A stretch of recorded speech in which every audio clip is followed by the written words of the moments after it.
Pingüino Multimedia, con el auspicio de Colegio Particular Novelius, lealtad, nobleza, sabiduría. Comercial Termo Austral, fábrica de ventanas. Supermercado Rofil, el más económico de la ciudad.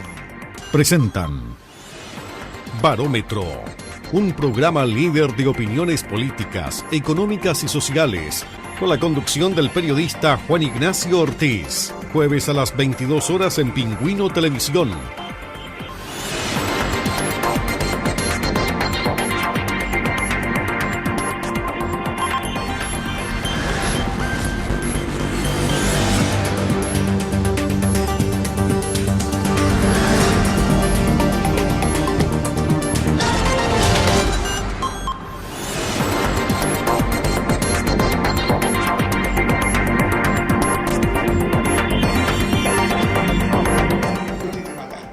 Amigos, comenzando otra edición más de Barómetro acá en Pingüino Multimedia, estamos llegando al programa número 2 de esta 11ª temporada, año 2022, acá en la televisión regional de Magallanes. Hoy día vamos a analizar lo que pasa en las próximas horas, porque hay cambio de mando. Hay cambio de mando en el país, termina el gobierno del presidente Sebastián Piñera y asume el magallánico Gabriel Boric Font, y es por eso que hoy día vamos a tener dos invitados. Marcelo Torche, los saludo. Marcelo, ¿cómo está? Muy bien, muchas gracias. ¿Cómo está Juan Ignacio? Y también tenemos a Jaime Yelinsich. ¿Cómo está, Jaime? Hola, Juan Ignacio. Muy bien, la verdad, Marcelo.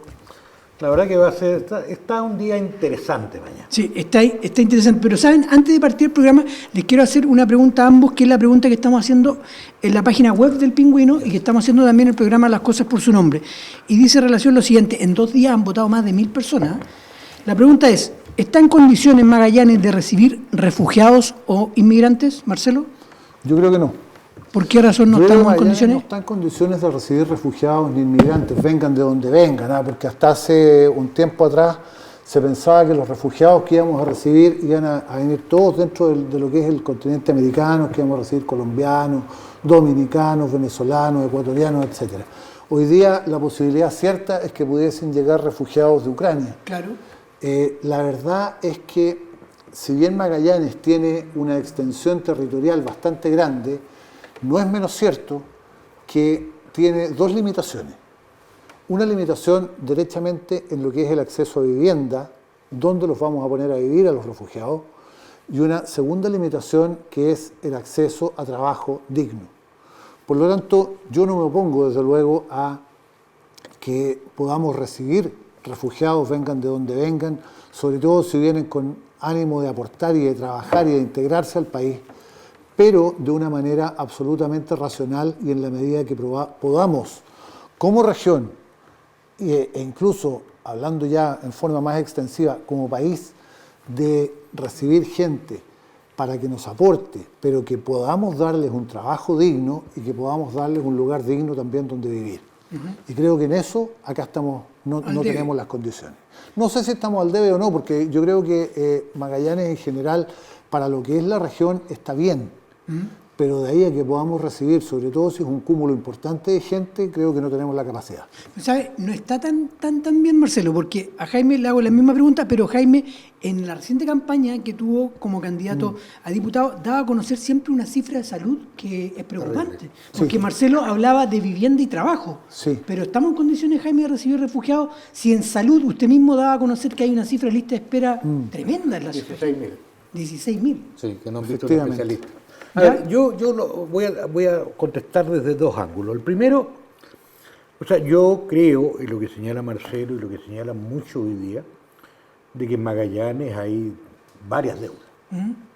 Y que son deudas que han tomado el Estado y las distintas administraciones. O sea, estas últimas administraciones tienen que hacerse cargo de varios problemas. El primero, porque llegamos al déficit habitacional que llegamos.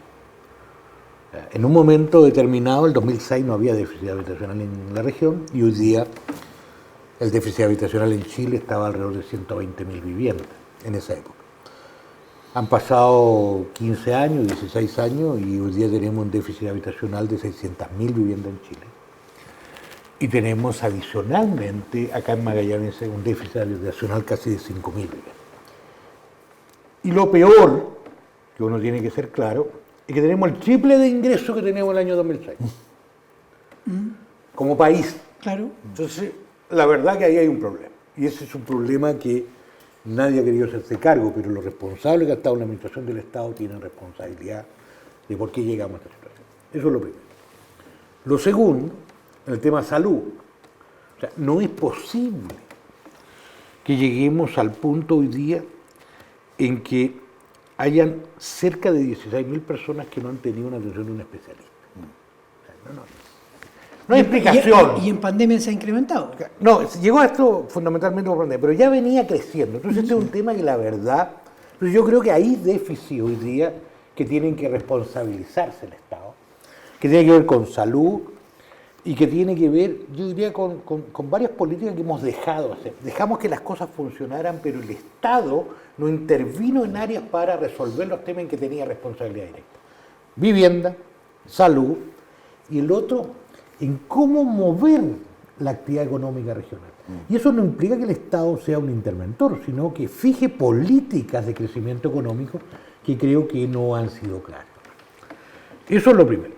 Ahora, lo segundo te contesto por el tema de la migración y el tema de los refugiados. Chile ha trabajado fuertemente. O sea, Chile ha sido un país que durante muchos años tuvo gente fuera, muchos inmigrantes. Sí.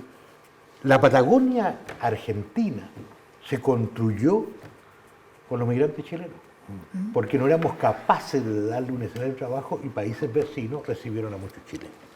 Lo mismo pasó en la época del 73, cuando mucha gente tuvo que salir del país.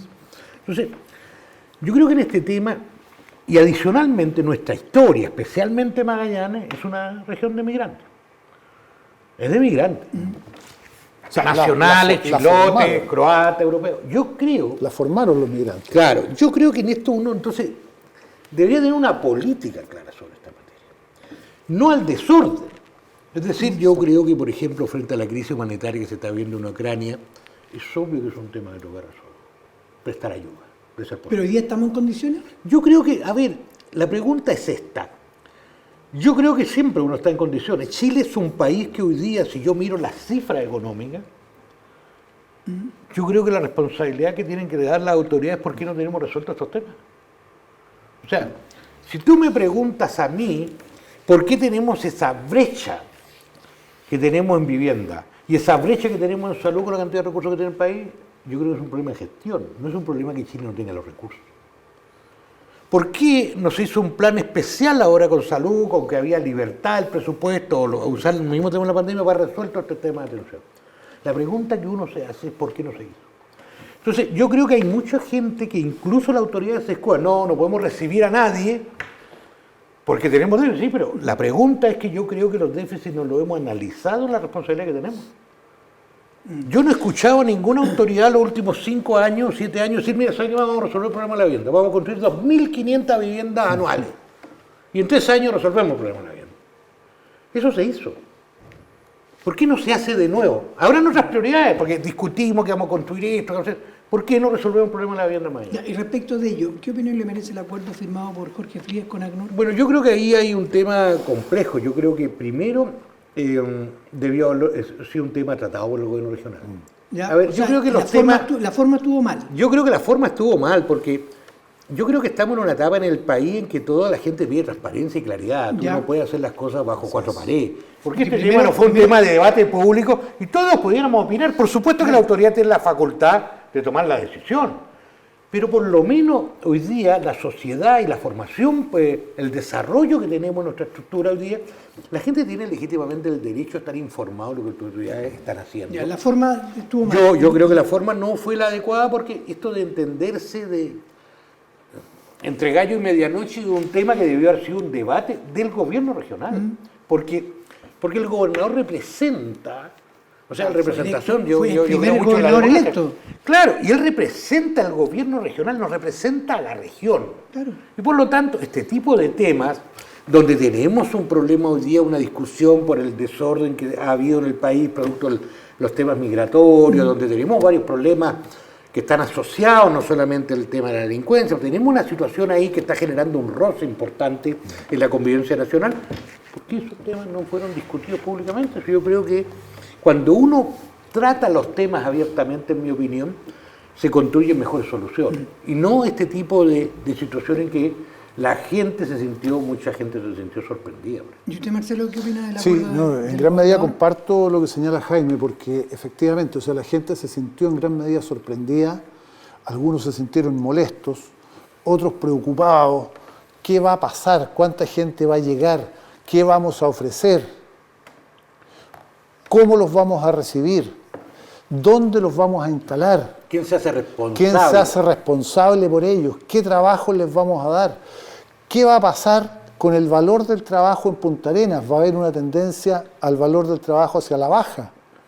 O sea, y todos esos comentarios que uno los escuchaba, salía acá a la calle, acá en Bories, en Magallanes, en la plaza, y uno escuchaba a la gente hablando, incluso gente que habitualmente no suele comentar temas desde el punto de vista político, pero que indudablemente genera una preocupación en la población. Y pasa en gran medida por lo que decía Jaime, falta de transparencia. Hoy día el mundo en los últimos 10 años definitivamente cambió. Estamos en un mundo de las telecomunicaciones, en un mundo en que las redes sociales permiten saber lo que pasa en Ucrania, acá en Punta Arenas, al instante, de tal manera que las autoridades no pueden sustraerse a esa realidad y no pueden actuar solamente bajo su propio criterio y decisión, sin someter a los que son los representantes de esa comunidad. Marcelo, usted es abogado. Dame un segundo. ¿Es atribución del gobernador lo que hizo? Déjame terminar y te lo respondo de inmediato.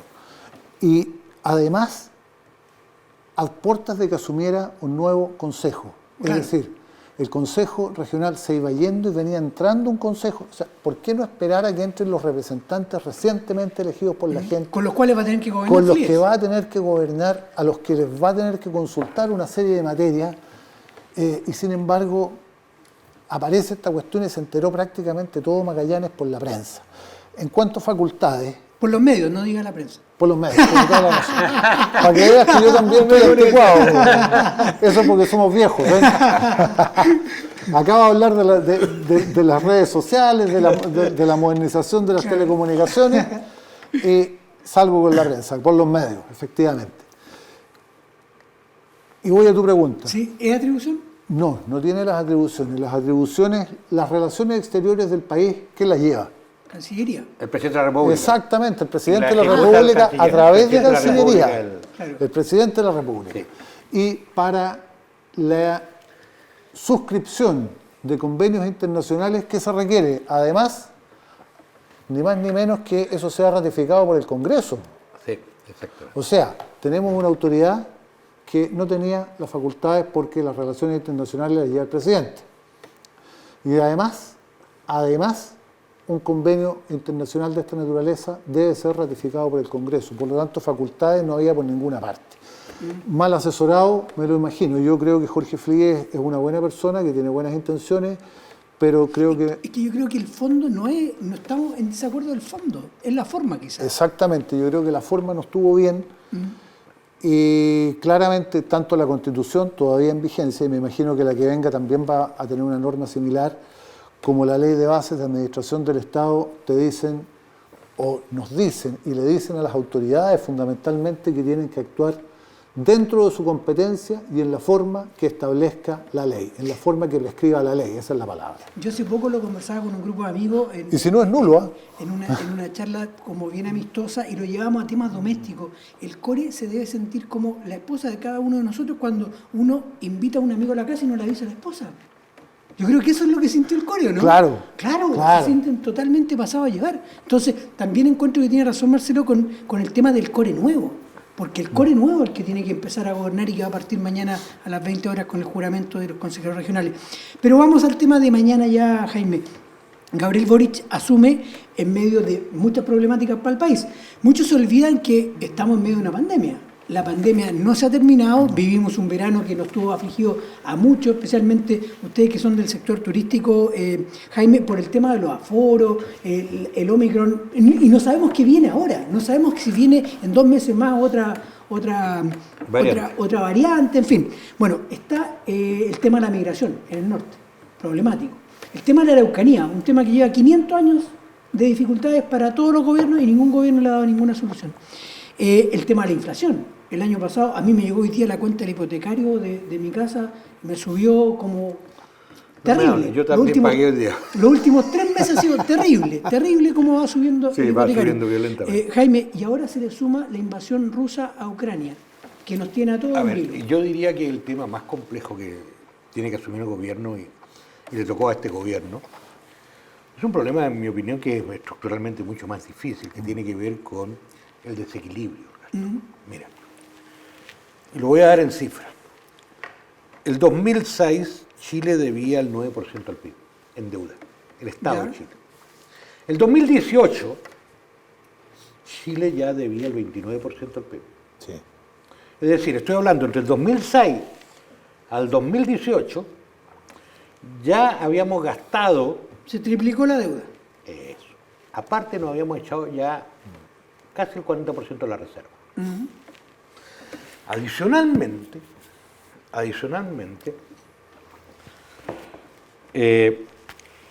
viene la pandemia.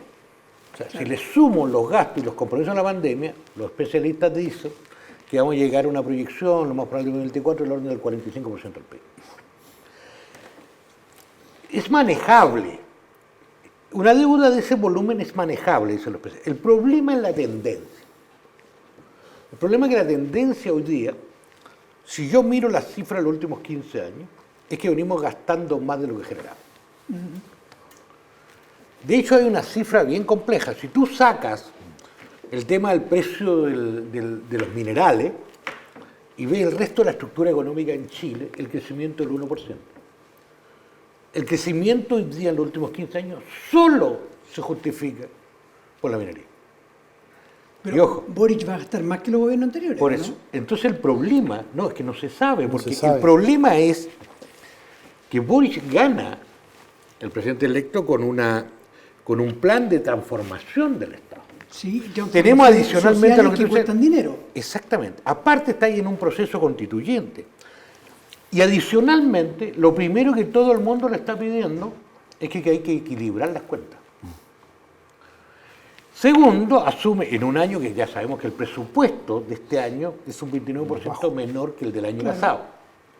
Y es altamente probable que el presupuesto del 2022 también tenga que ser ajustado. Entonces, y el crecimiento es uno de los más bajos. Entonces yo creo que a este gobierno le tocó bailar con la más fea. Con la más fea, porque no se van a acordar que ya veníamos con un déficit, ¿cierto?, fiscal que venía incrementándose sistemáticamente, sino que aparte le van a pedir que corrija el déficit saliendo de una pandemia. Entonces, el escenario económico para el próximo gobierno es un escenario muy complejo, y tiene que empezar a hacer los cambios tendenciales. Y los cambios tendenciales, cuando hay restricción financiera, no son fáciles, porque afectan a la gente. Entonces, pero, por ejemplo, el compromiso que hay de subir el sueldo mínimo, ¿se puede concretar? Yo creo que, a ver, lo pueden hacer, pero eso va a generar mayor presión inflacionaria. O sea, ¿y va de la mano con todo? No, a ver, todos sabemos que el próximo proyecto de ley, el primer proyecto de ley va a ser las 40 horas, y eso va a tener un impacto fuerte en el tema de las pymes y en el empleo. Ya, usted, como empresario, va a tener que contratar más gente. Es un tema complejo. Sí. Claro, entonces va a tener mayor gasto.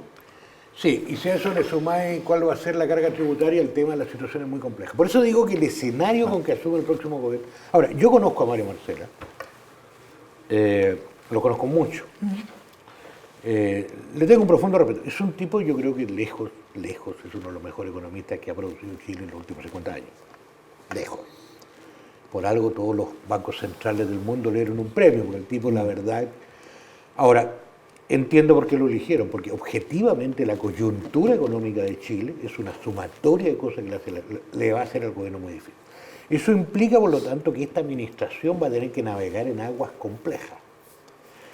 Y la pregunta que uno se hace es la capacidad que van a tener los ciudadanos que lo eligieron, que lo respaldaron, ¿cierto?, de entender lo que ha dicho un poco Gabriel, que este es un proceso de transformación, no es un cambio revolucionario, esto implica un proceso de transformación. Y acá uno de los problemas que tiene la sociedad chilena y la política Es que hoy día la gente no vota en lo político solo por... A ver, es muy poca la gente que vota informada. O hace un análisis crítico antes de tomar una decisión. Normalmente el voto hoy día, y producto de este mismo modelo de comunicaciones, de las redes sociales, el voto tiene que ver más bien con una cosa emocional. Voto por aquel que me parece más, que me gusta más, que es más parecido a mí. Por lo tanto, cuando tú tienes un voto que no tiene fondo crítico ni fondo ideológico, es un voto que es más volátil. No es el voto, la gente que hoy día vota no es la gente que teníamos de la década del 75 para atrás, que tenían marco ideológico, no. Que eran un poco más disciplinados políticamente. Claro, que tenían una concepción, hoy día esa concepción no existe. Hoy día la pregunta del tipo es me gusta o no me gusta, creo yo o no creo, me cae bien o me cae mal, y eso hace que la política tenga una volatilidad adicional y por lo tanto las frustraciones de la sociedad son más inmediatas y más rápidas. Entonces, uno tiene mucha esperanza y desea que a Gabriel le vaya bien, pero tiene que tener claridad que el escenario de asumir en este cóctel que tenemos es uno de los peores cócteles que ha tenido Chile en su historia. Muy complicado. O sea, no es un buen cóctel el que hoy día. ¿Cómo lo ve usted? No, bien complicado. Yo creo, de verdad creo que Gabriel Boric no lo va a pasar bien, por lo menos durante los primeros 2 años de gobierno. Efectivamente, o sea, va a tener un problema de déficit presupuestario importante. Con un problema adicional de productividad, porque las empresas no están produciendo tampoco lo suficiente.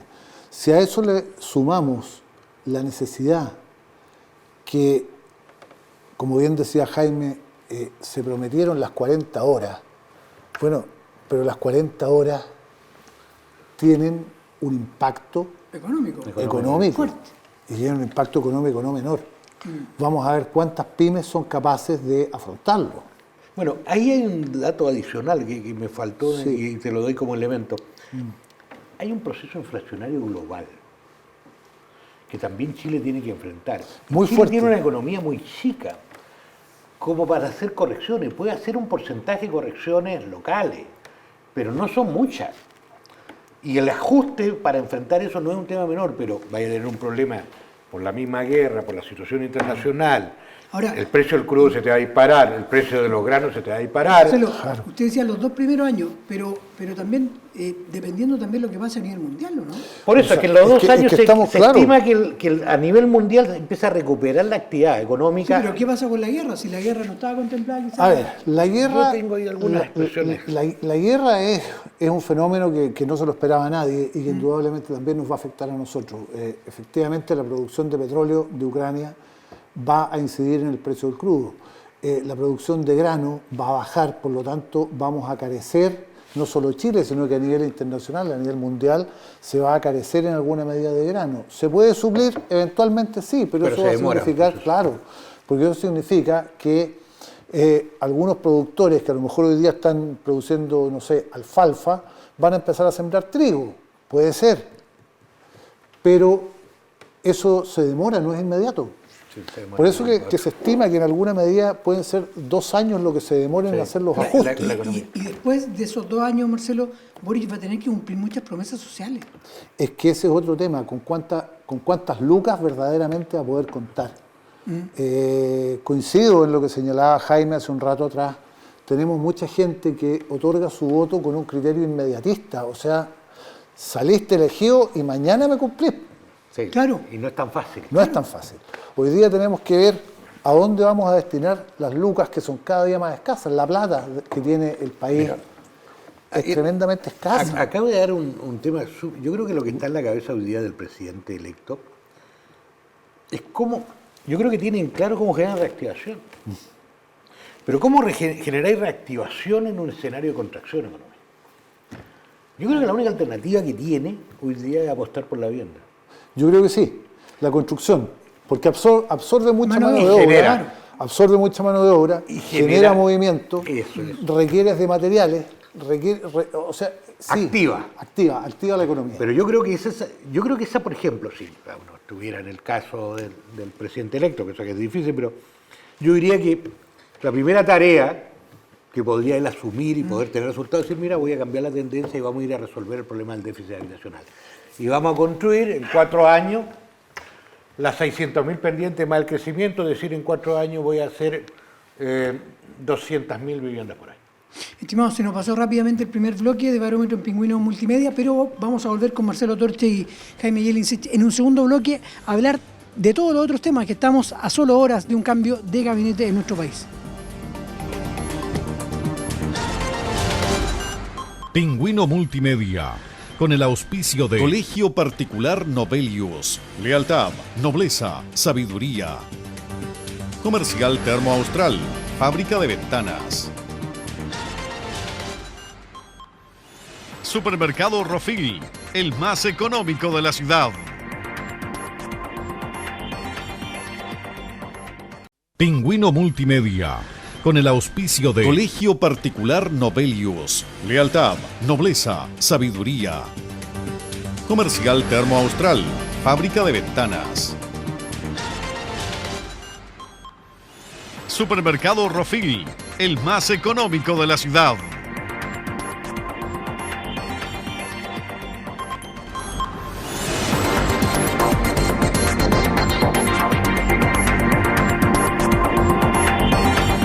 Volvemos al segundo bloque de Barómetro acá en Pingüino Multimedia. Estamos con Jaime Jelincic y con Marcelo Torche analizando lo que va a ser este cambio de mando, asume el presidente magallánico Gabriel Boric.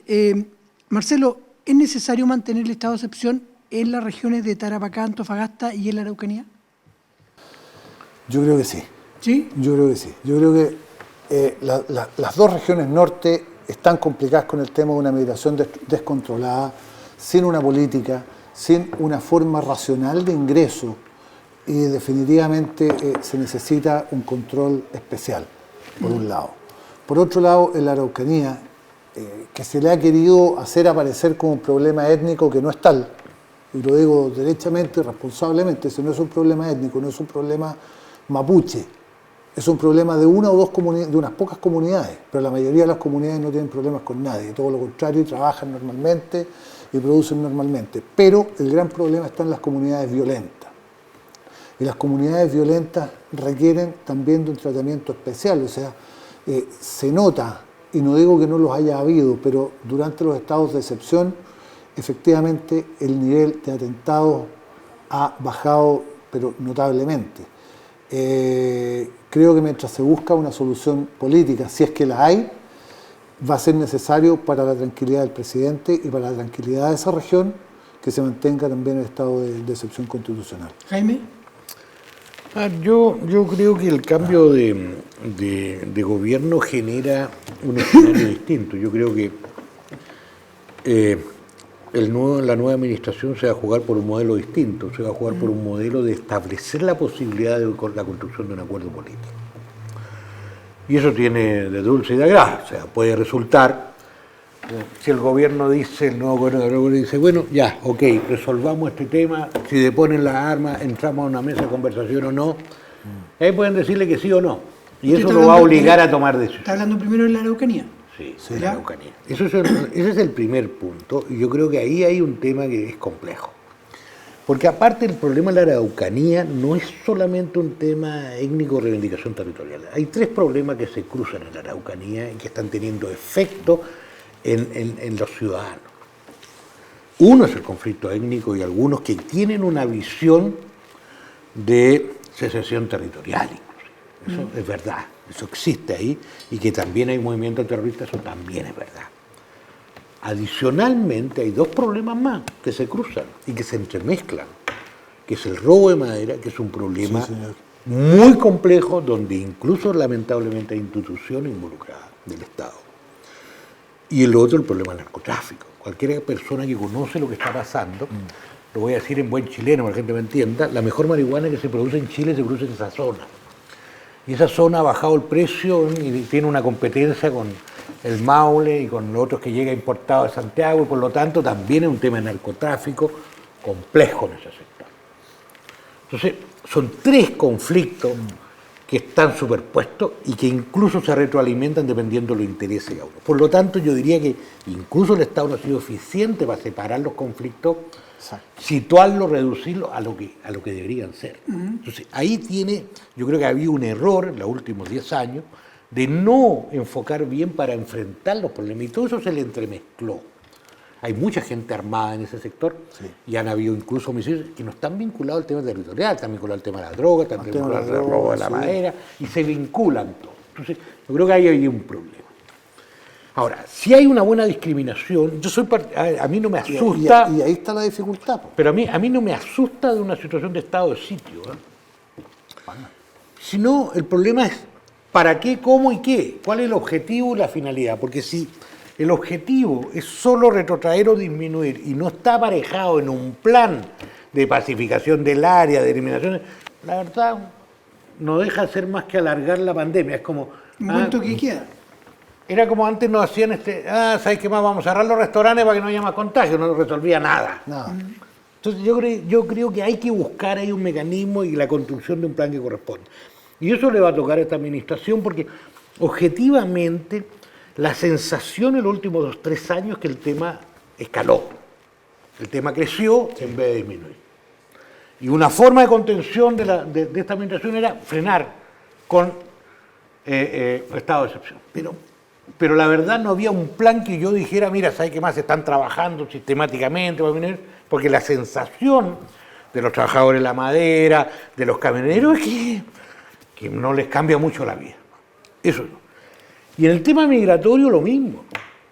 O sea, si no está aparejado de una planificación específica de cómo frenar en frontera, si no está aparejado con funciones propias, es decir, cómo vamos a devolver la gente, cómo vamos a ordenar, porque hoy día la verdad que todavía hay una sensación de tierra a nadie, y los ciudadanos, nosotros nos sentimos, no entendemos mucho qué está pasando. Entonces, yo diría que estos instrumentos tienen razón y sentido cuando van aparejados en un tema claro. Si tú dices, ya, vamos a hacer lo siguiente. El ingreso migratorio van a ser, no sé, 100 al día, no más. Y el resto lo van a hacer devuelto. Y para eso montáis la maquinaria lo que te cueste y lo ejecutáis. Por ejemplo, pero si no funciona, yo veía el otro día la zanja, con agua, 2 soldados haciendo guardia y pasando 300 personas. Pasaban exactamente igual. Acá se le criticó mucho la iniciativa de la zanja. No, la zanja, el origen de la zanja hay que ser claro, la zanja la hizo Michelle. Claro. Sí. La pregunta que uno se hacía era, bueno, yo veía la zanja, veía el agua, veía a los soldados y pasando 300 cristianos, entonces decía, explíqueme. Sí. Entonces yo creo que hay que resolver estos temas con una lógica. Por ejemplo, decir que no vamos a tener migración cero, eso es imposible. Claro. Tú puedes decir, mira, ¿sabes qué más? Las personas que cumplan estas normas, ¿no? Aunque les cueste nomás, van a poder ingresar a Chile. Ya, eso se ordena. Pero una migración legal, ¿por qué tiene que ser una migración? Por políticas racionales. Es que Chile tiene, mira, y acá quiero ser súper crítico, Chile tiene esa manía. A ver, no premian la legalidad. Te lo voy a poner de otra manera. En el rubro nuestro, gastronómico. Es verdad. A nosotros estamos sujetos a fiscalización de salud, sanitaria, inspección de trabajo, todo. Y los ilegales que venden por internet no tienen ninguna fiscalización. Entonces, la señal para afuera es más negocio, ganan más plata trabajando ilegalmente que legalmente. Porque cuando trabajas legalmente te caen todos, te saben dónde estás, te vigilan, que la patente, que es todo. Y es más costoso, porque objetivamente uno tiene que pagar imposiciones, tiene que cumplir las normas. Entonces, cuando tú desarrollas políticas públicas, tú tienes que hacer que en realidad sea más beneficioso actuar dentro de la ley que fuera, porque si no es más rentable. Es como el tema de la droga. Mire, hemos pasado por estos 40 minutos de programa por varias de las problemáticas que tiene que afrontar Gabriel Boric ya a partir de mañana. Ahora los voy a llevar a otro, y partiendo por usted, Marcelo. Hoy día en la mañana entrevisté a Rodrigo Álvarez al aire en Pingüino Radio. Sí.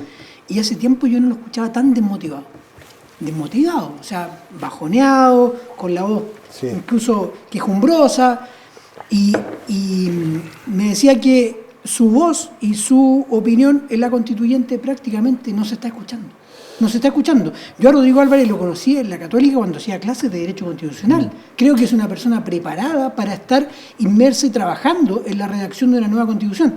Hace pocas horas el Financial Times dedica una columna de opinión a Gabriel Boric y dice textual en la columna: será necesario que controle las payasadas de la convención. ¿Qué opinión le merece el trabajo constituyente, Marcelo?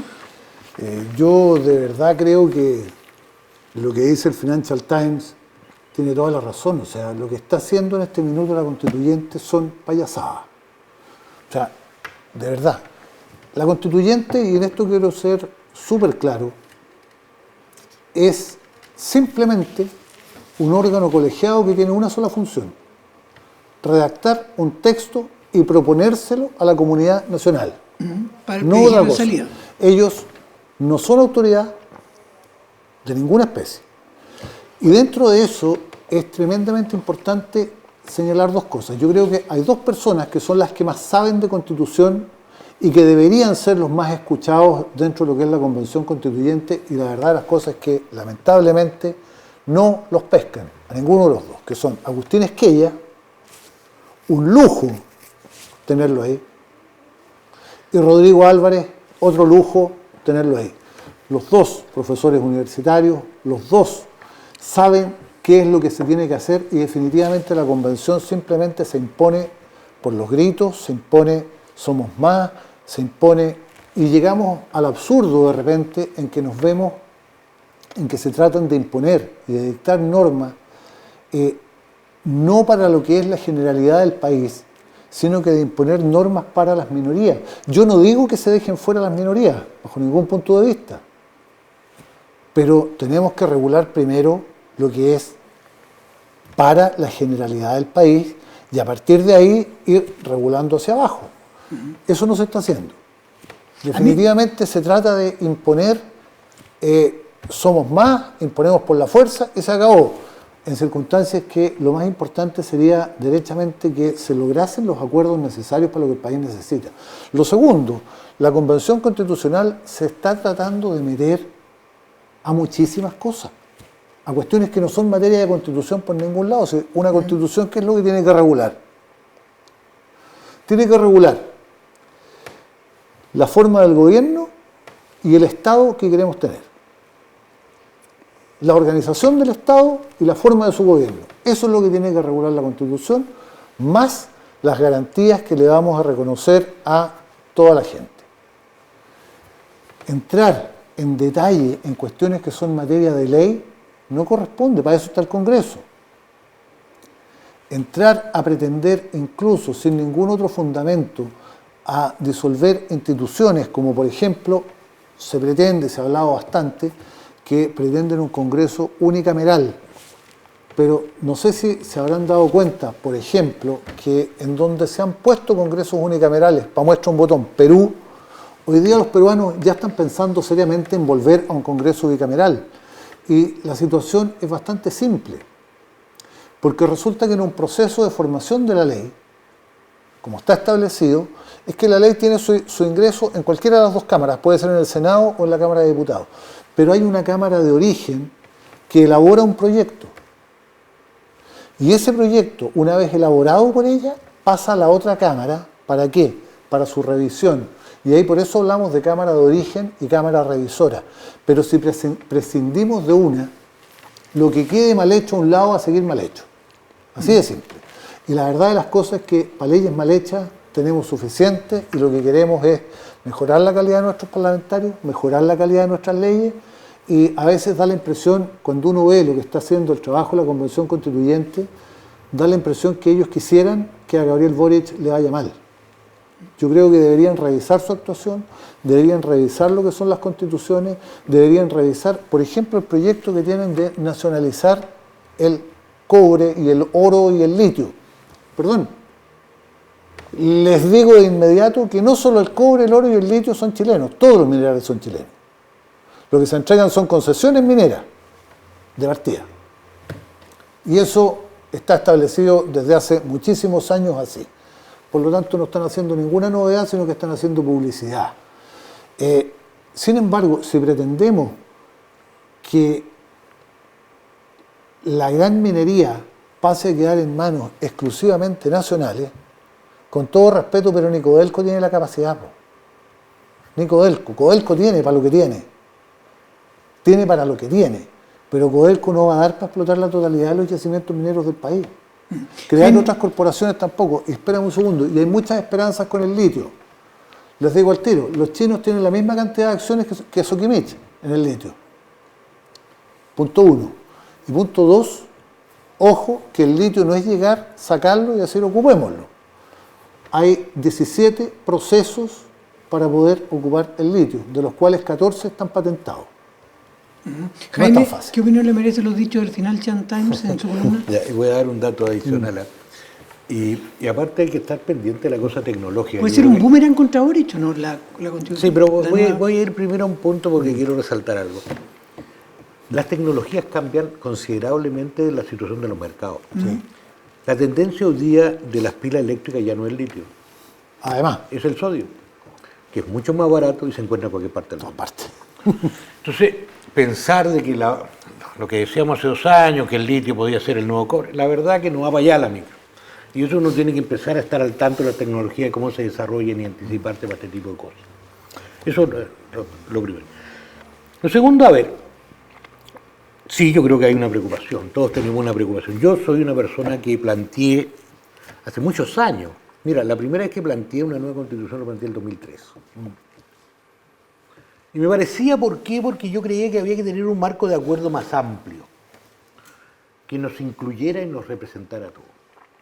Y aquí es clave, y yo todavía tengo esperanza de que esto se corrija, y es clave que cuando tú haces una constitución, los constituyentes tienen que tener en su mente que lo que están construyendo es una carta de acuerdo, un nuevo pacto social que involucre al mayor universo de personas. Y mi sensación es que hasta ahora este debate más bien público que ha habido con los constituyentes ha estado más bien orientado a expresar por parte de grupos de constituyentes cuáles son sus intereses, pero han perdido de perspectiva a lo que están llamados. Así es. Entonces, no podemos tener una constitución, y no quiero ponerme en el caso en que, no sé, gane el apruebo por 52 contra 48 o viceversa. O sea, eso es un fracaso. Eso es decir, ¿saben qué más? Esta cosa se hizo mal. Yo todavía apelo que creo que hay que tener un tema de responsabilidad, de mirada, de que los constituyentes tienen que construir una carta que nos dé una orientación y nos satisfaga al conjunto más amplio posible a la ciudadanía chilena. Y hoy día yo noto que más bien hay una especie de guerra de guerrilla y trinchera. Y muy de la política tradicional de construcción de acuerdos para sumatoria. Mira, si yo de este grupo me das esto, yo te apoyo a ti en esto otro. Entonces se han ido construyendo mayorías ocasionales en que el debate no ha sido muy fino ni muy serio. Y varias de las cosas que se han aprobado están sin claridad, sin todavía, no afinada, sin tener claridad lo que van a presentar. Eso por un lado.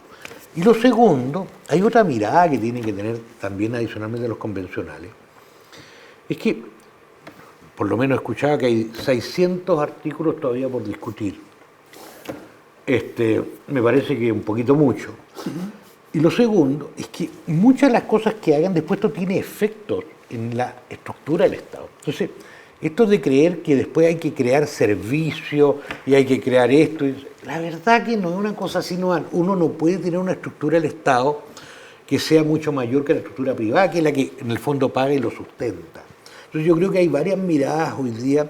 A mí me ha sorprendido la poca seriedad de personajes que querían tener más seriedad, como Hacha, la verdad que ha ido a justificar algunas cosas de manera pública que me parecen muy complejas.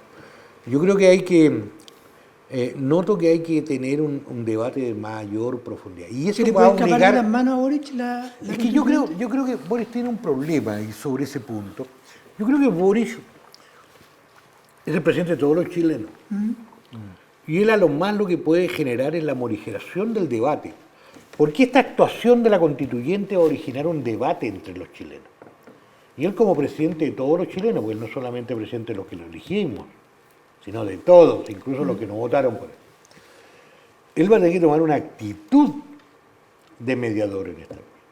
Porque si se abanderiza, podría llevar a un presidente, no creo que lo haga, Gabriel es una persona súper inteligente, por eso está donde está, él no puede obligar y llevar a su gobierno a 8 meses, a 9 meses de haber asumido a una encuesta ciudadana, porque supongamos... Es que ese puede ser el plebiscito de salida.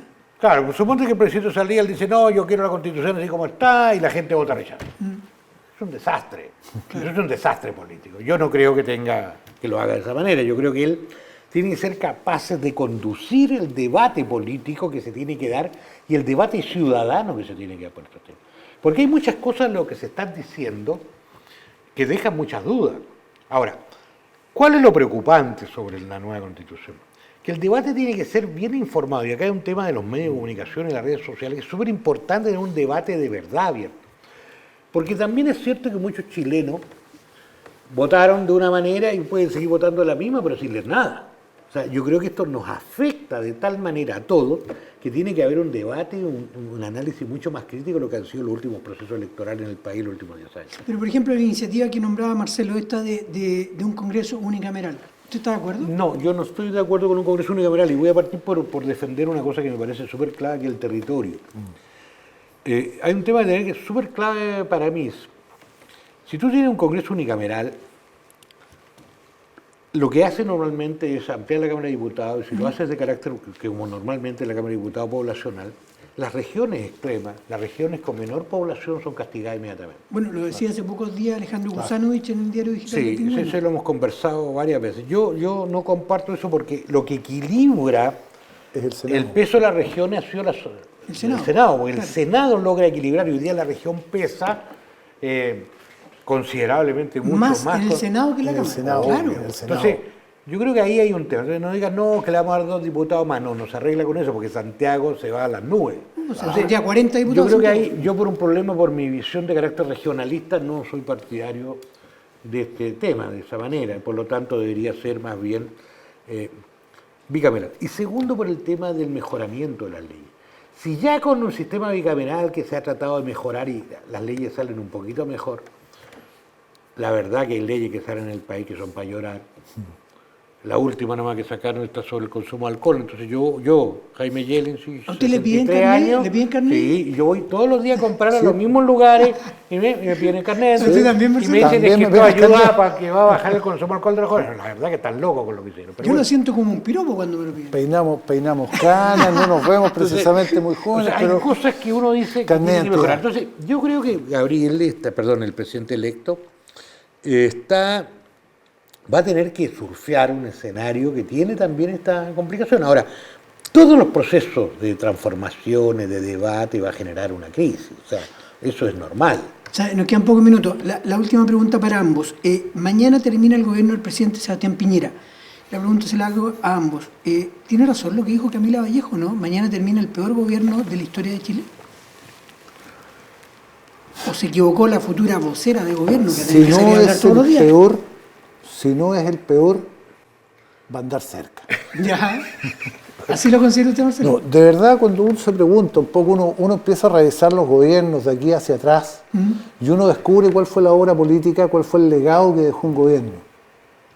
Y cuando yo miro al gobierno del presidente Piñera, yo no veo un legado político que no sea generar un tremendo desorden dentro de lo que es el país, una incapacidad e ingobernabilidad tremenda, una falta de empatía con la gente, o sea, pero no solamente con la gente que no lo quería, que no votó por él, con los que votaron por él, o sea, es una cuestión que uno dice, claro, bueno, pero... Su sector se divorció de él hace 3 años. Hace 3 años, o sea, antes del estallido ya estaban divorciados de él, porque definitivamente nunca entendió que el presidente es el primer mandatario. O sea, el primer mandatario porque él tiene que cumplir un mandato, es el primer mandado. Él tiene que cumplir un mandato que la gente le dio ¿en base a qué? En base a una propuesta que es el programa. Nunca le importó el programa, nunca le importó lo que pensara o dejara de pensar la gente, nunca le importó nada más que no fuera lo que estaba dentro de su cabeza. Así que definitivamente un empecinamiento, lo que yo percibo es un empecinamiento por parte de un presidente de llevar a cabo lo que a él se le diera la gana sin importar absolutamente nada más. Así que si no es el peor, yo creo que está bastante cerca. Pegan el palo, como se dice. Sí. Jaime Yellen. Yo creo que lo que acaba de señalar es verdad. Yo nunca había conocido un presidente que no respetó ni siquiera a los que lo eligieron. O sea, es una cosa rara. O sea, si puedo hacer una analogía, él veía un Chile distinto al que veíamos el resto de los chilenos. Y eso es una cosa muy compleja. Puede sonar fuerte si uno lo dice que a lo mejor Piñera en algún momento de su mandato se confundió definitivamente, como que no razonó bien. No, yo creo que pecó de soberbia. ¿Sí? Pecó de soberbia.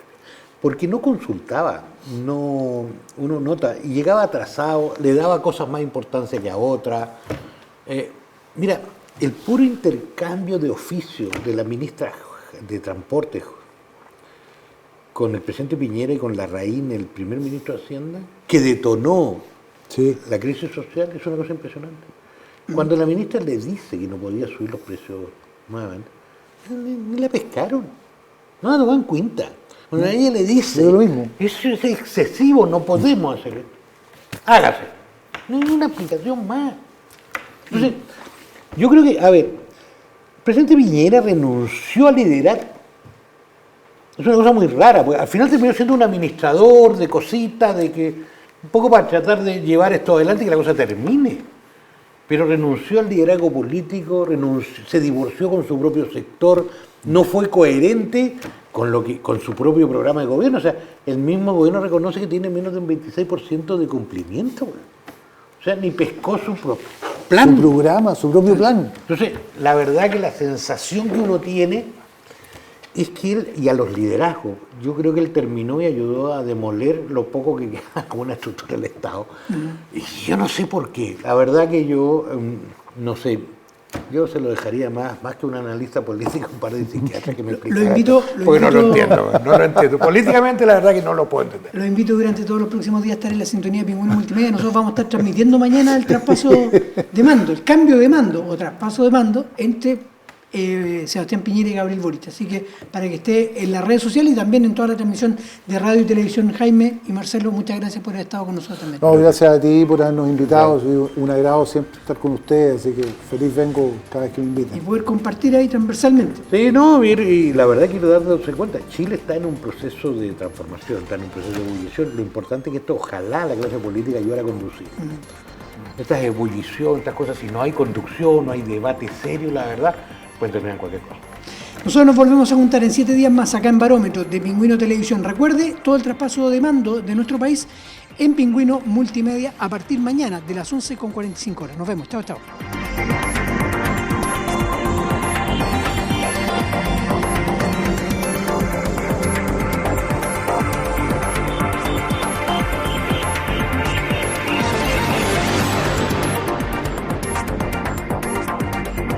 Pingüino Multimedia, con el auspicio de Colegio Particular Novelius. Lealtad, nobleza, sabiduría.